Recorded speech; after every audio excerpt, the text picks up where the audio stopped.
यंदा 13 मार्च 2025ला होळी आहे.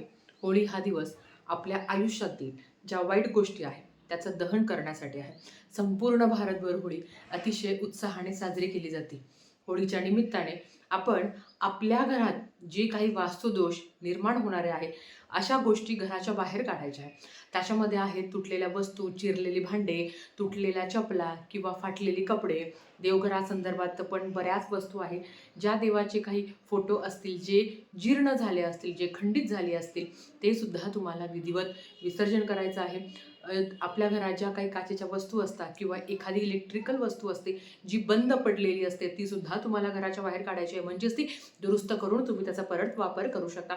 त्याच्याबरोबर जर बंद घड्याळ असतील तर ते सुद्धा चालू करून तुम्ही वापरू शकता. भले तुम्ही ते वापरू नका, पण घरात बंद घड्याळ ठेवणं सुद्धा चुकीचं मानलं गेलं आहे. याने तुमचा काळ, तुमची वेळ थांबते असं म्हटलं गेलं आहे. अजूनही बरीच माहिती आहे, त्याच्यासाठी खाली दिलेल्या लिंकवर क्लिक करा. धन्यवाद.